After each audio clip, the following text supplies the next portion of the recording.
Amén, mis amados, puede sentarse.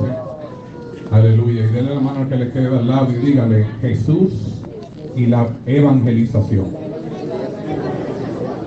Jesús y la evangelización. Si hay algo que a veces uno tiene mucha lucha, es evangelizar. Y yo analizando, Dios me puso en el corazón para compartir con ustedes, analizando cómo Jesús evangelizaba. Cuál era la estrategia que él usaba, cuáles eran los métodos que Jesús usaba para alcanzar las almas, ya que Jesús es nuestro modelo, ¿verdad? A seguir. Dice que tenemos que seguir las pisadas del Maestro, y Él es nuestro Maestro, el Maestro por excelencia. Y hay 5 casos, 5 porciones, 5 historias en la Biblia, la cual les voy a pasar por encimita nada más para ver cómo Jesús interactuaba con las personas y cómo nosotros podemos aprender de esa interacción que Jesús hacía, ya que yo sé que a veces nos llegan susto cuando el Espíritu nos dice: háblale a esa persona. Y lo más difícil para hablarle a una persona es: ¿qué es lo primero que voy a decir?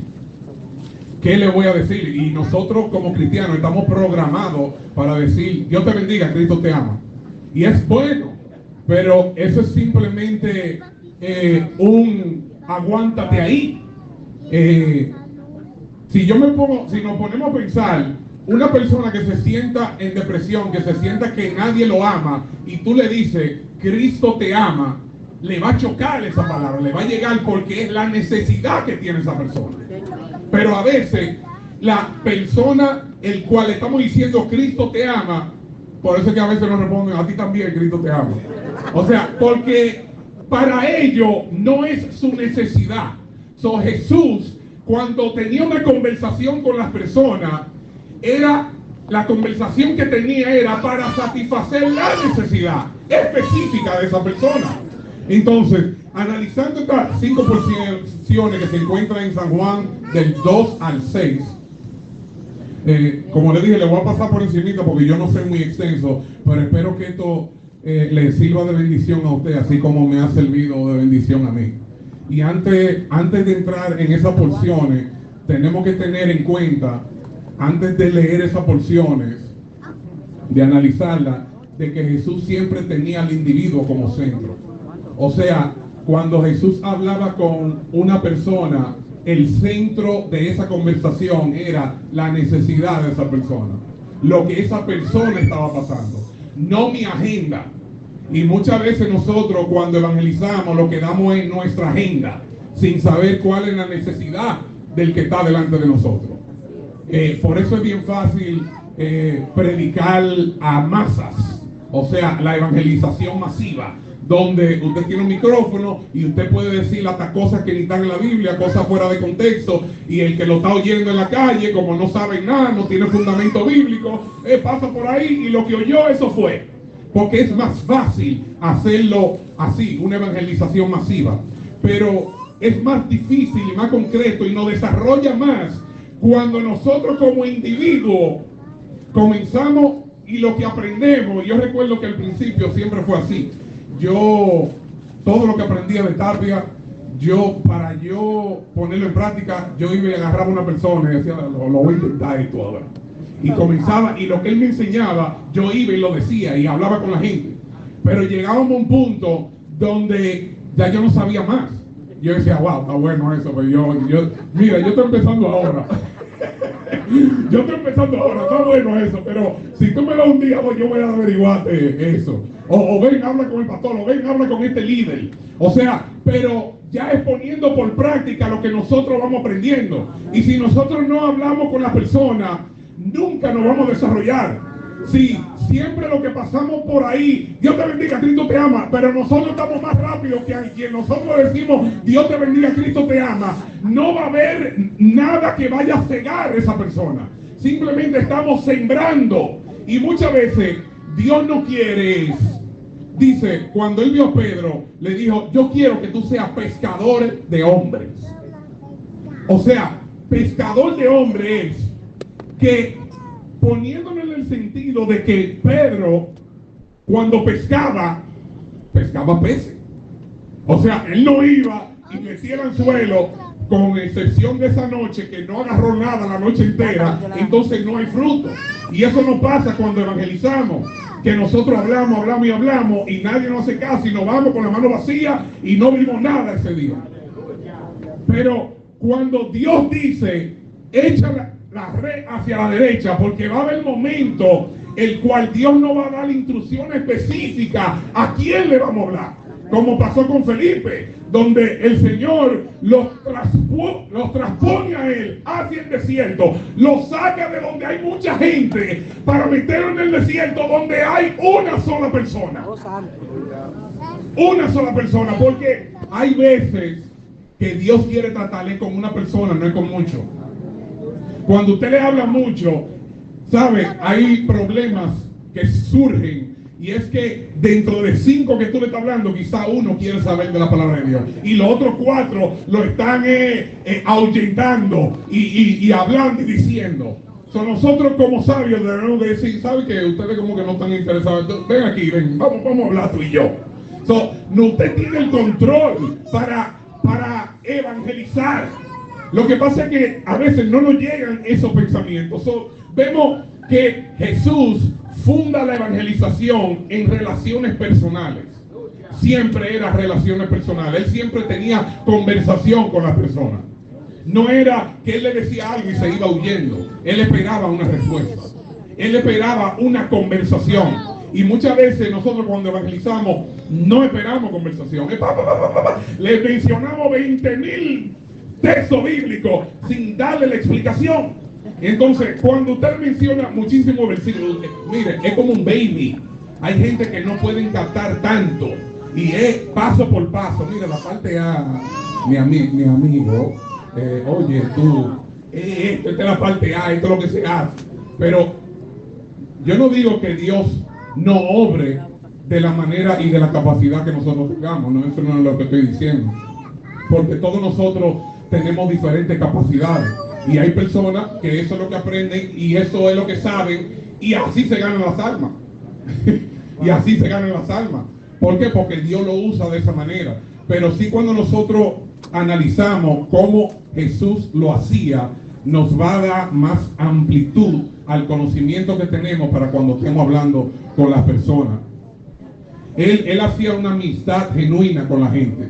Y esto era lo diferente de Jesús, ya que los fariseos y los escribas en verdad eran muy escrupulosos en la manera de que, estate ahí, quieto. Jesús no era, no, estate quieto. Cuando ellos venían decía, bueno, si ustedes se sienten que ustedes están sanos, entonces esto no es para ustedes, tranquilos. Esto no es para ustedes, esto es para los que están enfermos. Los sanos no tienen necesidad de médicos, sino los enfermos. Entonces nosotros tenemos que ver todas esas personas que están ahí afuera, nuestros familiares, tenemos que ver nuestros vecinos, nuestros compañeros de trabajo, en la escuela, de que todos ellos están como ovejas sin pastor y necesitan un médico. Pero el problema es que la mayoría de ellos no lo saben. Entonces cuando tú vienes y dices, ¿tú quieres aceptar a Cristo? ¿Para qué yo lo voy a aceptar? Para ellos yo también. No, porque Jesucristo sana. Sí, pero yo no estoy enfermo. Ellos no entienden. Tenemos que llevarlo a que entiendan primero de que ellos están mal. Cuando una persona reconoce que tiene unos síntomas que se parece a una enfermedad, o lo tumba en la cama, que no puede moverse, o que está tosiendo, que está estornudando, que tiene fiebre, entonces busca al médico. Nuestro objetivo cuando evangelizamos es eso, hacerle entender a ellos de que ellos están mal. Cuando ellos llegan al punto y ceden y reconocen que están mal, entonces ya es la oportunidad. Y eso era lo que Jesús hacía. Marcos me gusta porque Marcos lo describe a Jesús como lleno de ternura, de compasión, cuando dice ovejas sin pastor, o sea, lo ven divagando. Wow. Y eso es lo que nosotros necesitamos, es que cuando veamos a una persona que no conoce al Señor, compadecernos de él y no decir, mira, no me quisiste oír, te mando juicio atrás, que te muera, te choca un carro, hijo del diablo. No, no, no, eso no era lo que Jesús hacía. Jesús, ¿cómo él alcanzaba a la gente? Hay un principio básico antes de entrar en los 5 casos, y queda en San Juan capítulo 37, capítulo 1, versos 37 y 38. Dice la palabra de Dios que habían 2 discípulos con Juan el Bautista. Y cuando ellos estaban caminando con Juan el Bautista, que Juan el Bautista le dice, he aquí el Cordero de Dios, ellos dejaron a Juan el Bautista y se fueron, se mandaron y siguieron a Jesús. Juan el Bautista no se puso celoso por eso, sino que eso era un orgullo de que ellos ahora aprendieran de Jesús. Pero me choca porque lo primero que Jesús hace, se voltea y le dice, ¿y ustedes qué hacen? Eso vale mucho, porque lo que él está haciendo es, ¿cuál es su motivo? ¿Para qué ustedes me están siguiendo? ¿Para qué ustedes están aquí? Jesús lo que hacía era que encontraba a la persona donde ellos se encontraban. Si la necesidad de ellos era, me duele la cabeza, bueno, yo sé que si yo suplo esa necesidad, luego que yo te hable de lo espiritual, tú lo vas a aceptar, porque tú recibiste algo de mí y ahora tú te vas a sentir comprometido. Y muchas personas no se sienten comprometidos hoy día. Hoy día tú le predicas y están insensibles a la palabra de Dios, y es por eso, por quizá malas experiencias, quizás son descarriados que tuvieron mala experiencia dentro de la iglesia donde se congregaban, y por eso los llevó a descarriarse. Hay muchas maneras y muchas razones por las cuales una persona puede descarriarse, o una persona no quiere ya aceptar más. Quizás fue defraudado por una persona que se llamaba ser cristiano y no lo fue. Y nosotros ahora estamos tratando de sembrar en esta clase de terreno, y por eso a veces no vemos fruto. Pero el Señor nos dice que no nos desanimemos. Que nosotros tenemos lo que es la gran comisión de predicar la palabra de Dios. Nuestro trabajo es predicar, pero también nuestro trabajo es, cuando prediquemos, Señor, yo metí la pata, lo hice como debía hacerlo. Wow, mira, yo le dije esto, pero eso no era la palabra de Dios, yo debía de corregir esa manera que lo hice. Ser un autoanálisis de cómo nosotros lo estamos haciendo para hacerlo mejor.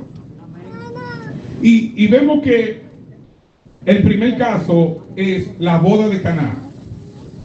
Yo me puse a analizar esta porción de la perspectiva de el que se iba a casar, porque muchas veces no hablamos de esa perspectiva, y tenemos que hablar de esta perspectiva para ver por qué Jesús hizo el milagro. Imagínese usted que usted está en su boda y hay más de 200 gente que todavía no han comido ni han bebido refresco, porque se acabó la comida y se acabó la bebida. Y es su boda. La que más se preocupa ahí no es el novio, la que más se preocupa es la novia. ¿Por qué? Porque eso va a marcar tu vida de por siempre. Porque cuando se termine la boda, que se va a terminar antes de tiempo, porque ya no hay comida ni hay bebida, su boda va a ser recordada como la que se le acabó la comida y la bebida. Y todo el mundo, el resto de sus años y de su vida, se va a marcar el corazón de esa gente. Imagínese la angustia que tenía que se iba a casar en la boda de Caná, y allí Jesús ve la angustia de este hombre, de estos novios, y dice, ¿sabe qué? Yo voy a hacer un milagro, porque si yo hago un milagro, la angustia de esto van a poner su confianza en la palabra de Dios, en los hechos de Dios, van a poner su confianza en mí. Cuando él ahora, y no solo él, sino los invitados también, y también el anfitrión, y también el maestresala, porque cuando fueron donde el maestresala, le dije, mira, prueba el vino este. Oye, la fe de estos sirvientes que vieron que fue agua, yo me imagino, ay Dios mío, ay, ¿qué iba a decir? Porque fue agua que le puso a esto. Y cuando llega ya no había agua, sino que había vino puro. Mira, el mejor vino que ha existido en la tierra fue en ese momento, porque Jesús hizo el milagro. De tal manera que cuando el maestresala prueba este vino y dice, pero ¿qué se ha hecho en esta boda? Ahora la boda no va a ser recordada por los 200 que no comieron ni bebieron, sino que va a ser recordada porque se dio el vino de último, el mejor vino de último. Porque se acostumbraba a darse primero el mejor vino y después ya al final se daba ya el chipi. La sobra era lo que se daba. Pero cuando Jesús llega, Él no da la sobra. So, me impactó verlo de ese punto de vista, donde el milagro alivió la angustia de los novios. Y así Él iba causando confianza en la gente.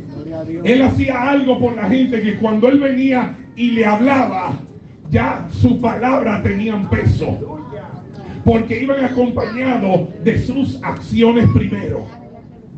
Y muchas veces nuestras palabras se desvalúan porque nuestra acción no van paralelo con lo que nosotros decimos. Y por eso hay personas, entonces nuestras propias palabras se desacreditan, nuestra propia palabra no tiene peso. Y nosotros mismos nos hacemos daño. ¿Por qué? Porque hay personas que no han llegado a la madurez de que aunque se esté hablando la palabra de Dios, y el que esté aquí, si está mal, allá él y Dios, allá ella y Dios. Si está mal, si lo que está diciendo es palabra de Dios, lo acepto. Amén, gloria a Dios. El que va a juzgar en el día postrero va a ser el Señor. El que va a mandar al infierno va a ser el Señor. El que va a permitir que entre a los cielos va a ser el Señor. No somos ninguno de nosotros. Ninguno de nosotros nos han puesto como guachimán para entrar al cielo, para entrar al infierno. Y muchas veces es lo que parecemos, guachimanes para ir para el infierno y guachimanes para ir para el cielo. Nosotros determinamos quiénes van y quiénes no van. Pero en el cielo va a haber muchas sorpresas, porque mucha gente que mandamos al infierno van a estar allá. ¡Oye, tú estás aquí! ¡Oh, pero yo pensé que tú estabas en el infierno, muchacho! ¡Ay, Dios mío! Y los que van al infierno van a tener sorpresas también.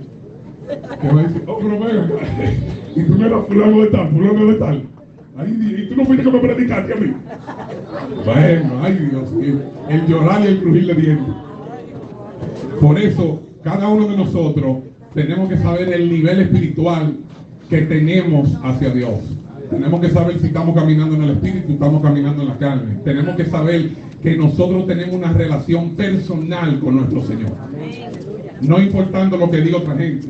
Cuando usted está seguro de lo que usted es en Dios, aunque haya muchas voces alrededor, usted va a estar siempre seguro, porque usted sabe a quién usted le sirve, usted sabe la hora que usted mete, usted sabe lo que usted está haciendo en Dios, y usted sabe que usted no está perdiendo tiempo, pero usted tiene que estar de verdad seguro.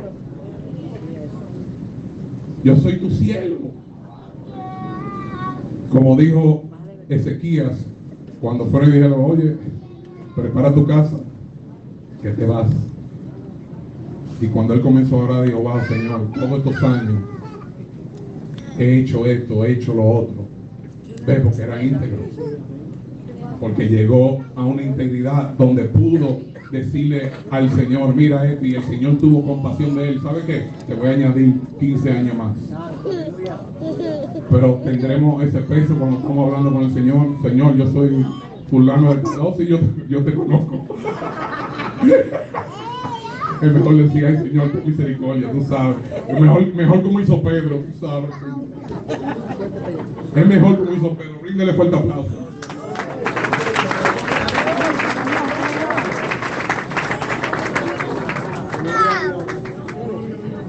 Aleluya. ¿Sabe que para Jesús la amistad era el terreno para compartir el evangelio? Y yo, sabiendo eso, había un vecino cuando nos mudamos ahí en la casita que tenemos, que el Señor nos dio. Había un vecino que cruza la calle que yo lo saludaba y él me miraba duro y no me decía nada. Y decía, wow, ¿sabes qué es lo que tiene ese vecino conmigo? Siempre lo saludo y no me dice nada.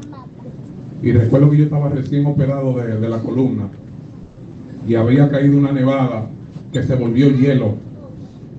Y ese hombre en la mañanita, yo encorbatado ya que iba para mi trabajo también, veo que está forcejeando con el carro y el carro no da ni para adelante ni para atrás. Yo dije, wow, Señor, no relaje, usted me está poniendo esto en el corazón, pues. Yo hasta estoy operado de la... Yo no paleo en mi casa por mi condición física, y Dios me puso a palearle al vecino que yo no paleo en mi casa. Y cuando yo voy, pero eso era para ganármelo. Dios sabía lo que estaba haciendo. Yo fui y le dije, vecino, ¿usted necesita ayuda? Yo dije, evidentemente usted necesita ayuda, ¿quiere que lo ayude? Porque no iba ni para atrás ni para adelante. Sí, pues dale. Y yo con una pana ahí. Y quita, con mi operación y todo ahí, quita. Y llegó ahí, ya casi vecino. Oye, cuando terminamos a la media hora, que yo estaba sudado, empapado ya, que iba así por mi trabajo, él me dijo, wow, thank you so much. Yes, Jesus Lord. Ve, ahora sí, pero las otras veces yo no podía decirle eso porque es que él no quería nada. Y desde ese entonces en adelante, hermano, a veces yo ni lo estoy viendo, que estoy de palma, y él me busca. Yo voceo, bueno, ahora es él que me busca a mí. ¿Por qué? Porque ahora él podía recibir la palabra, porque él sintió que yo hice algo por él. Yo me gané la confianza de él. Quizá él me miraba a mí y me decía, ve, este hispano ahora mudándose aquí, dañándonos la vecindad. Sí, porque eso es lo que piensa, no me quito. Sí. O sea, quién sabe, yo estoy suponiendo, pero algún pensamiento me llegó que no quería saludarme. Sí. Y yo tuve que hacer esfuerzo, dejarme dirigir por el Espíritu Santo para ganarme ese vecino. Y muchas veces nuestros hermanitos, que lo vemos todos los días, no hacemos ese esfuerzo. No hacemos ese esfuerzo. Y eso es lo que Dios quiere, que nosotros hagamos el esfuerzo por llevar la fiesta en paz. El mismo Jesús, vemos que él no era un aguafiesta. Él estaba ahí en la boda de Caná. A Jesús le gustaba festejar. Y dice que la fiesta de la Pascua, es de los panes sin levadura. Los judíos son los que más festejan. En mi trabajo yo tengo 19 días judíos al año libre, aparte de los 10 nacionales, y aparte de las 4 semanas de vacaciones, y 2 semanas de enfermedades. Todo hace como 2 meses y medio. Los judíos son los que más festejan. Pero sus fiestas tienen connotaciones de Dios, recordando siempre lo que Dios le dijo, que a los hijos de tus hijos y todo, y se reúnen para lo de Dios. Porque hey, Willy dijo que a Jesús le gustaba festejar, vamos a hacer fiesta. Siempre y cuando sea en el marco cristiano, ¿verdad? Y no nos salgamos del cristianismo. Pero vemos ya la boda de Canaán. Tenemos a Nicodemo, que es segundo, que lo vemos en el capítulo 3. La boda de Canaán fue el capítulo 2, Nicodemo en el capítulo 3. Nicodemo tenía una incógnita y tenía preguntas religiosas, porque él meditaba. Y dice que él fue de noche hacia donde Jesús. Y él comenzó la conversación. Jesús no la comenzó, él la comenzó. Muchos dicen que él fue de noche porque tenía miedo, pero yo digo lo contrario. Yo digo que este hombre fue valiente, porque si usted quiere venir al Señor de día o de noche, usted es un valiente. Los que no vienen ni de día ni de noche son unos cobardes. Había que tener valentía para hacer lo que él hizo. ¿Por qué? Porque él era un líder. Él era parte del Sanedrín. Él era parte de los 70, del consejo de los 70 del Sanedrín. Porque él era uno de los líderes. Pero él como líder, él tenía que verificar bien y buscarle respuesta a las preguntas que él tenía antes de que él influenciara lo que lo seguía. Porque él era el líder y había muchos que lo seguían. Él quería asegurarse primero, antes de decir la noticia de que en verdad había que seguir a Jesús. Y yo me imagino El problema que él se metió, a mí me hubiese gustado que esa historia hubiese seguido Tapia, pastor, de que nos elaboraran un poco más de qué sucedió con Nicodemo, porque fue algo súper valiente de este hombre hacer lo que él hizo y a verificar. Y usted sabe qué, que muchos de nosotros tenemos que aprender de lo que hizo Nicodemo, porque muchos de nosotros decimos amén a todo y no vamos y verificamos nosotros en la palabra si es verdad. Cuando yo oigo algo raro, yo lo apunto y digo, bueno, voy esta noche, tengo que averiguar eso porque está raro eso. Sí, yo diría que toditos debiéramos de hacer eso. ¿Por qué? Porque si no hacemos eso, usted sabe, vamos a ser cristianos que vamos a estar predicando afuera y cuando yo le pregunto, ¿y por qué? Porque mi pastor dijo. ¿Quién es tu pastor? ¿Qué dice la Biblia? ¿Cuál es la connotación bíblica? Por eso él trata siempre de ser súper bíblico. Eso no es válido, el decir porque mi pastor dijo, porque Rosa dijo, o porque dijo un líder. No. Es que dice la palabra de Dios. Si ellos lo dijeron con base bíblica, entonces con base bíblica usted tiene que aprendérselo. Porque dicen que la palabra de Dios es viva y eficaz y más cortante que toda. Es la palabra de Dios. Cuando se enseña la palabra de Dios, aprendamos qué es lo que se está diciendo. Jesús vemos que lo escuchó primero, luego analizó que él vino de noche, y lo que me impacta es que él no se metió en una disputa religiosa, en una contienda, sino que Jesús fue al grano de la necesidad de este hombre, porque tan pronto él abrió la boca, ya Jesús sabía cuál era la necesidad. Él percibió de una vez cuál era la necesidad. Era una necesidad religiosa. Y él le dijo, bueno, si tú no naces del agua y del espíritu, comenzó a explicarle. No perdió tiempo. Muchas veces necesitamos escuchar al otro para saber cuál es la necesidad. Porque estamos al azar, tirando aquí, tirando allí, y no nos detenemos a escuchar cuál es la necesidad del otro.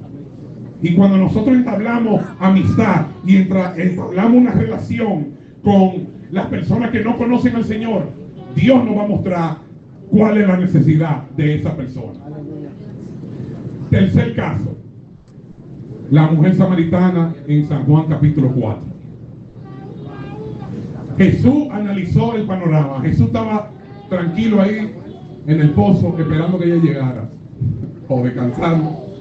Cuando llega la mujer samaritana, que él analiza el panorama, número uno, ve que ella viene al mediodía.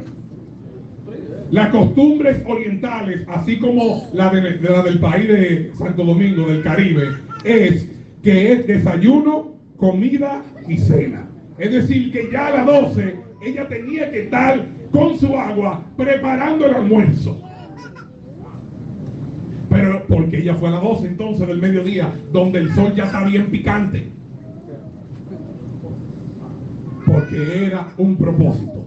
Ahí cuando Jesús la ve, que analiza ese panorama, que ella vino a las 12 del mediodía y no vino en la mañanita cuando suelen venir todas las mujeres, sino que vino sola.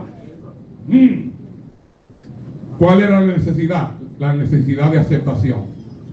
Quizá esta mujer se sentía inferior a las otras y no quería ir a sacar agua cuando las otras estuviesen ahí, porque quizá ya estaba, no sé si habían rumores de que esta mujer ya había vivido con 5 hombres y el que estaba en su casa no era de ella.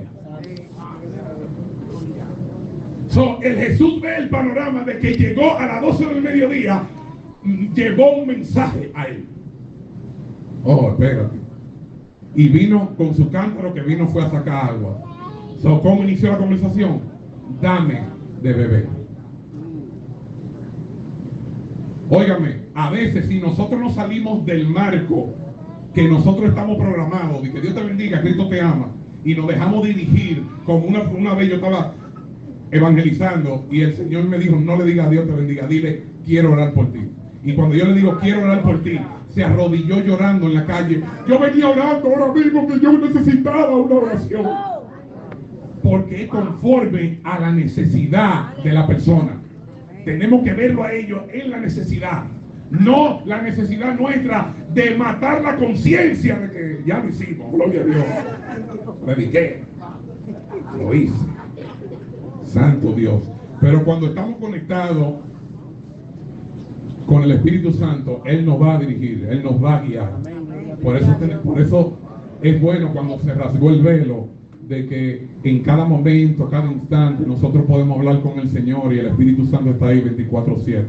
Y me encanta de eso del Señor, que yo puedo hablar con Él en cada momento. ¿Sabe? En inglés hay lo que se le llama un elevator pitch. Y yo sé que eso lo sabe el pastor porque era vendedor del turntable. El elevator pitch usted tiene como 15 o 30 segundos para captar la atención del que usted le va a vender algo. Es como el elevator pitch. La ilustración es de que usted tenga un elevador y si usted va del primer piso al segundo piso, usted tiene esos segundos para hablarle a esa persona. No tiene mucho tiempo. Es como cuando usted predica en el tren. Si está predicando en el tren y no predicó mientras está predicando, mientras el tren se está moviendo express y es local, usted sabe que usted tiene hasta la próxima parada para terminar las ideas que usted tiene o se van a ir. Es el mismo concepto. Nosotros tenemos 15, 30 segundos para captar la atención de personas que están caminando en la calle y van súper rápido. Lo que usted le diga en ese determinado momento es lo que va a determinar si se van a detener a escucharlo o van a seguir de largo. Por eso tenemos que ser dirigidos por el Espíritu Santo cuando le vayamos a hablar a una persona. Señor, ¿cuál es la necesidad? Muéstrame, Señor, la palabra que ellos necesitan para eso. Cuarto caso, el paralítico de Betesda. Aquí Jesús inicia y Él le hace una pregunta. ¿Quieres ser sano? Se enfocó en la necesidad física de este hombre y le hace una pregunta esperando que una respuesta. Cuando nosotros hacemos preguntas esperando una respuesta mientras evangelizamos, nos van a dar una respuesta. Mi amigo, ¿quiere que hable por usted? Sí, no, no. Wow, a nadie se le niega una oración. Hay manera de llegar a la conciencia del que está yendo rápido para que, cuando yo le dije eso a una persona que llegó a la esquina, lo que yo le dije, wow, a nadie se le niega una oración. Él llegó hasta la esquina y eso le estaba maquinando en la conciencia y se devolvió de la esquina y volvió y dice, wow, es verdad, a nadie se le niega, ore por mí. Pero, ¿estás ready para que yo ore por él? No. Pero usted ve como cuando usted va a empezar una oración para comer, cuando usted va a hacer una oración para manejar, así usted hace una oración para empezar a hablarle a ese hombre, a esa mujer. Que Dios lo dirija ahí. ¿Cuál es la palabra? ¿Cuál es la necesidad? Ya lo detuvo. Número uno es detenerlo. Después que usted lo detiene, eso le está dando mucho que decir. Le está diciendo, estoy para ti. Háblame. Que aquí estoy. Ya tengo, no tengo distracción. Por eso, no todos los peces van a mandar al suelo, olvídense, no quieren mover al suelo, olvídense, esperen que venga otro y vuelve y tire al suelo. Pero no nos desanimemos. Y vemos que él le dice, ¿quieres ser sano? Y por la respuesta de este paralítico que tenía 38 años así, ya este era una víctima del sufrimiento. Lo que él había experimentado toda su vida no era sufrimiento. Este hombre nada más conocía sufrimiento. De tal forma que cuando le responde le dice, es que no tengo quien me meta. Oiga bien cuando le responden a su pregunta, porque cuando él dijo no tengo quien me meta, lo que él le está diciendo es, estoy frustrado, ya estoy cansado, estoy harto de esto, ya yo tengo 38 años, es más, yo no sé si el hombre hasta dormía ahí, porque si no tenía quien lo metiera, iba a tener gente que lo llevara. Yo me pongo a pensar y yo digo, pero quizás él dormía ahí al lado y ni durmiendo al lado cuando se movía llegaba otro primero que él. Porque ¿quién tantos años? Él no había vehículo ni que ver para llevarte. Y todos los días llevarte. Es un trabajo fuerte, es una carga fuerte. Para mí, pensando, para mí este hombre hasta dormía cerca del estanque. Y ni aún así llegaba. Estaba frustrado. Y cuando Jesús lo sana, se fue la frustración. De tal forma que esta persona que él tocaba, porque era relación personal, cuando él tocaba a esta persona y le suplía sus necesidades físicas, entonces ellos se sentían comprometidos, de tal manera que como la mujer samaritana fue y buscó un pueblo entero, como el gadareno fue dice a Decápolis, que son 10 ciudades, se volvió un evangelista con simplemente ser sanado, con simplemente dar su testimonio, un evangelista. ¿Por qué? Porque eso lo hace el Señor. Y él quería ir con Jesús, él quería la preparación de los discípulos, y él le dijo, no, ya tú tienes la preparación necesaria que tú necesitas, lárgate, vete, que muchos se van a convertir a través de tu testimonio. Y por último, en el capítulo 6 dice que ahora alimenta a 5,000 personas hambrientas. Si usted se da cuenta, antes de alimentar a 5,000 personas, él iba teniendo trato personal con la gente. Y ese trato personal con la gente, esa misma gente iban y le buscaban más gente. Porque es que cuando nosotros tenemos un encuentro con el Señor, algo personal, que lo experimentamos, es algo que no queremos tenerlo callado. Y estas personas que eran impactadas, que por la necesidad física tenían que soltar lo que ellos sentían, lo que ellos pasaron, lo que ellos atravesaron. Entonces, ¿qué pasa? Que gente conoce más gente y otra gente conoce más gente, y esta iba y se regaba, y ahora habían 5,000 hambrientos. Y decía, pero espérate, pero si él sana, yo quiero comida también, yo quiero algo del Señor. Porque es que cuando nosotros impactamos una sola persona, iremos a impactar muchas otras. Pero cuando le impactamos negativamente, muchas otras también dicen, hey, aléjate. Pero cuando le impactamos positivamente, se va a regar la voz. No, ese es de Dios, esa es de Dios. No, muchacho, ese tiene el amor de Dios. Dale, pastor, no te preocupes. Ahora se lo voy a poner. Y quería compartir eso con ustedes, porque yo sé que es una lucha constante, ya que la Gran Comisión es para todos nosotros.